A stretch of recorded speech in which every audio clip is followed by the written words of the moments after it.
ಎಲ್ಲರಿಗೆ ನಮಸ್ಕಾರ. Thank you so much universe. ಈ ಸ್ಟೋರಿ ಕೇಳಿದ ಪ್ರತಿಯೊಬ್ಬರಿಗೆ ತುಂಬ ಥ್ಯಾಂಕ್ ಯು ಸೋ ಮಚ್. ನಿಮ್ಮ ಸಮಯ ಕೊಟ್ಟು ಈ ಸ್ಟೋರಿ ಕೇಳಿದ ಪ್ರತಿಯೊಬ್ಬರಿಗೆ ಮನಸ್ಫೂರ್ತಿಯಾಗಿ ಥ್ಯಾಂಕ್ ಯು ಸೋ ಮಚ್. ಇದು ಒಂದು ರಿಯಲ್ ಸ್ಟೋರಿ. ಎಂಗೇಜ್ಮೆಂಟ್ ರಿಂಗ್ ಕೈಯಲ್ಲಿ ಇಲ್ಲಾಂದರೆ ಮನೆಯಿಂದ ಹೊರಗೆ ಹೋಗಲು ಬಿಡುವುದಿಲ್ಲ. ನಾನು ಪ್ರೀತಿಸಿ ಮದುವೆಯಾದ ಹುಡುಗಿ ಈಗ ಪ್ರತಿಯೊಂದಕ್ಕೂ ನನ್ನ ಮೇಲೆ ಅನುಮಾನ ಪಡುತ್ತಿದ್ದಾಳೆ. ಇದರಿಂದಾಗಿ ನನಗೆ ಈ ಸಂಬಂಧವನ್ನು ಮುಂದುವರಿಸಲು ಕಷ್ಟವಾಗುತ್ತದೆ. ನಾನು ವಿವಾಹಿತ ವ್ಯಕ್ತಿ. ನಾನು ನನ್ನ ಹೆಂಡತಿಯೊಂದಿಗೆ ಪ್ರೇಮ ವಿವಾಹ ಮಾಡಿಕೊಂಡೆ. ಮದುವೆಯಾಗುವ ಮೊದಲು ನಾವು 4 ವರ್ಷದ ಕಾಲ ಪರಸ್ಪರ ಡೇಟಿಂಗ್ ಮಾಡಿದ್ದೇವೆ. ಅದು ನಮ್ಮ ಜೀವನದ ಅತ್ಯುತ್ತಮ ಸಮಯವಾಗಿತ್ತು. ನಾನು ಆಕೆಯೊಂದಿಗೆ ಬಹಳ ಸಂತೋಷದಿಂದ ಇದ್ದೆ.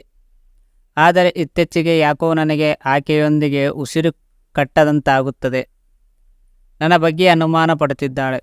ನನ್ನ ಲೇಡಿ ಬಾಸ್ ಹೇಗಿದ್ದಾಳೆ ಎಂದು ಪ್ರತಿದಿನ ಇರುತ್ತಾಳೆ. ಆದರೆ ನಾನು ಮದುವೆಗೂ ಮುನ್ನ ಕೂಡ ಅದೇ ಕಂಪನಿಯಲ್ಲಿ ಕೆಲಸ ಮಾಡುತ್ತಿದ್ದ. ಹಾಗಾಗಿ ಬಾಸ್ ಜೊತೆಗೆ ನನ್ನ ಸಂಬಂಧ ಹೇಗಿದೆ ಅಂತ ಅವಳಿಗೆ ಚೆನ್ನಾಗಿ ಗೊತ್ತು. ಅಷ್ಟಿದ್ದರೂ ಪ್ರತಿದಿನ ನನ್ನ ಮೇಲೆ ಅನುಮಾನ ಪಡುತ್ತಾಳೆ. ಅಷ್ಟೇ ಅಲ್ಲ, ಅವಳ ಉಪಸ್ಥಿತಿಯಲ್ಲಿ ನಾನು ನನ್ನ ಸೋದರಿಯೊಂದಿಗೆ ಮಾತನಾಡಲು ಸಹ ಸಾಧ್ಯವಾಗುವುದಿಲ್ಲ. ಹನಿಮೂನಿಗೆ ಹೋಗಿ ಬಂದ ನಂತರ ಬದಲಾಗಿದ್ದಾಳೆ. ನಮ್ಮ ಹನಿಮೂನ್ ಆದ ಕೂಡಲೇ ಅವಳು ಇದ್ದಕ್ಕಿದ್ದಂತೆ ಬದಲಾದಳು. ಅವಳ ಅಂತಹ ರೂಪವನ್ನು ನಾನು ಹಿಂದೆಂದೂ ನೋಡಿರಲಿಲ್ಲ. ನನ್ನ ನಿಶ್ಚಿತಾರ್ಥದ ಉಂಗುರವಿಲ್ಲದೆ ಅವಳು ನನ್ನನ್ನು ಮನೆಯಿಂದ ಹೊರಹೋಗಲು ಬಿಡುವುದಿಲ್ಲ. ನನಗೆ ಕಾಲ್ ಮಾಡಿರುವವರ ಮೇಲೆ ಅವಳು ಕಣ್ಣಿಟ್ಟಿದ್ದಾಳೆ. ನಾನು ಯಾರೊಂದಿಗೆ ಕಾಲ ಕಳೆಯುತ್ತಿದ್ದೇನೆ ಎಲ್ಲವನ್ನೂ ಹಾಗೆ ಗಮನಿಸುತ್ತಿದ್ದಾಳೆ. ಫೋನ್ ಚೆಕ್ ಮಾಡುತ್ತಾಳೆ. ನಾನು ಯಾರೊಂದಿಗೂ ಎಷ್ಟು ಹೊತ್ತು ಮಾತನಾಡಿದ್ದೇನೆ, ಮೆಸೇಜ್ ಮಾಡಿದ್ದೇನೆ ಎಂದು ನನ್ನ ವಾಟ್ಸಪ್ ಅನ್ನು ನೋಡಲಾರಂಭಿಸುತ್ತಾಳೆ. ನನ್ನ ಸಾಮಾಜಿಕ ಜಾಲತಾಣದ ಪಾಸ್ವರ್ಡ್ಗಳನ್ನು ಸಹ ಬದಲಾಯಿಸುತ್ತಿದ್ದಾಳೆ. ಈ ಎಲ್ಲ ಸಂಗತಿಗಳನ್ನು ನೋಡಿದಾಗ ನನ್ನ ದಾಂಪತ್ಯದಲ್ಲಿ ನನಗೆ ಉಸಿರುಗಟ್ಟುವಿಕೆ ಮತ್ತು ಅವಮಾನ ಉಂಟಾಗುತ್ತಿದೆ. ಈ ಎಲ್ಲ ವಿಷಯಗಳು ನನ್ನ ಗ್ರಹಿಕೆಗೆ ಮೀರಿ ಹೋಗುತ್ತವೆ. ನಾನು ಈ ಮದುವೆಯನ್ನು ಕೊನೆಗೊಳಿಸಬೇಕೇ? ಸಲಹೆ ನೀಡಿ. ನೀವಿಬ್ಬರು ಮದುವೆಗೆ ಮೊದಲು 4 ವರ್ಷಗಳ ಕಾಲ ಪರಸ್ಪರ ಡೇಟಿಂಗ್ ಮಾಡಿದ್ದೀರಿ. ನಂತರ ನೀವು ಈ ಸಂಬಂಧಕ್ಕೆ ಬರಲು ನಿರ್ಧರಿಸಿದ್ದೀರಿ. ಅಂತಹ ಪರಿಸ್ಥಿತಿಯಲ್ಲಿ ಉತ್ತಮ ದಾಂಪತ್ಯವು ಪರಸ್ಪರ ಪ್ರೀತಿ, ವಿಶ್ವಾಸ ಮತ್ತು ಒಗ್ಗಟ್ಟಿನ ಮೇಲೆ ಆಧಾರಿತವಾಗಿದೆ. ನಿಮ್ಮ ಹೆಂಡತಿಯನ್ನು ಅರ್ಥ ಮಾಡಿಕೊಳ್ಳಲು ಪ್ರಯತ್ನಿಸಿ. ನಿಮ್ಮ ಹೆಂಡತಿ ನಿಮ್ಮ ಮೇಲೆ ತುಂಬ ಅನುಮಾನವಿದೆ ಎಂದು ನೀವು ಹೇಳುತ್ತಿದ್ದೀರಿ. ಅಂತಹ ಪರಿಸ್ಥಿತಿಯಲ್ಲಿ ಅವರು ಈ ರೀತಿ ವರ್ತಿಸುವುದರ ಹಿಂದೆ ನಿಜವಾದ ಕಾರಣ ಏನು ಅನ್ನುವುದನ್ನು ತಿಳಿಯಲು ಮೊದಲು ಪ್ರಯತ್ನಿಸಿ. ನೀವು ಮಹಿಳೆಯೊಂದಿಗೆ ಸ್ನೇಹ ಬೆಳೆಸಿದಾಗ ಅವಳು ಏಕೆ ಕೋಪಿಸಿಕೊಳ್ಳುತ್ತಾಳೆ?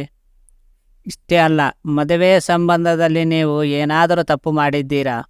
ಇದರಿಂದ ನಿಮ್ಮ ಮೇಲಿನ ನಂಬಿಕೆಗೆ ಧಕ್ಕೆಯಾಗಿದೆಯೇ?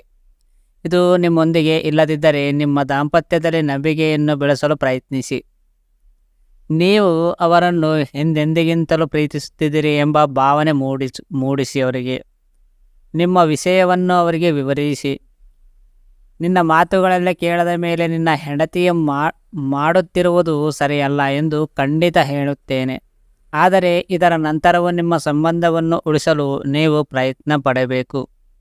ನೀವು ಅವರನ್ನು ಅರ್ಥ ಮಾಡಿಕೊಳ್ಳಬೇಕು. ಏಕೆಂದರೆ ಕೆಲವೊಮ್ಮೆ ಸಂಬಂಧದಲ್ಲಿ ಸಮಯ ನೀಡಲು ಸಾಧ್ಯವಾಗದ ಕಾರಣ ಅದರ ಸ್ಥಾನವನ್ನು ಅನುಮಾನವು ತೆಗೆದುಕೊಳ್ಳುತ್ತದೆ. ಬಹುಶಃ ನಿಮ್ಮ ಸಂಬಂಧದಲ್ಲೂ ಇದೇ ಕಾರಣವಾಗಿರಬಹುದು. ಮದುವೆಗೆ ಮುಂಚೆ ನೀವು ಒಟ್ಟಿಗೆ ಸಾಕಷ್ಟು ಸಮಯ ಕಳೆದಿರಬೇಕು. ಮತ್ತೊಂದೆಡೆ ಮದುವೆಗೆ ನಂತರ ಜವಾಬ್ದಾರಿ ಹೆಚ್ಚಾಗಲು ಪ್ರಾರಂಭಿಸಿದಾಗ ನೀವು ಅವರಿಗೆ ಕಡಿಮೆ ಸಮಯವನ್ನು ನೀಡಲು ಪ್ರಾರಂಭಿಸಿರಬಹುದು. ಅದರಿಂದ ಮೊದಲು ಅವರೊಂದಿಗೆ ಮಾತನಾಡಿ, ಅವರೊಂದಿಗೆ ಸಮಯ ಕಳೆಯಿರಿ ಮತ್ತು ನಿಮ್ಮ ಮಹಿಳಾ ಸ್ನೇಹಿತರೊಂದಿಗೆ ಎಲ್ಲೋ ಹೋಗುತ್ತಿದ್ದರೆ ನೀವೇ ಅವರಿಗೆ ತಿಳಿಸುತ್ತೀರಿ. ಫ್ರೆಂಡ್ಸ್, ಅರ್ಥ ಆಯ್ತಾ? ಈ ಸ್ಟೋರಿ ನಿಮಗೆ ಅರ್ಥವಾಗಿದ್ದರೆ ಏನಂತ ನಮಗೆ ತಿಳಿಸಿ. ಪೂರ್ತಿ ಕೇಳಿದ ಪ್ರತಿಯೊಬ್ಬರಿಗೆ ತುಂಬ thank you so much. Thank you universe.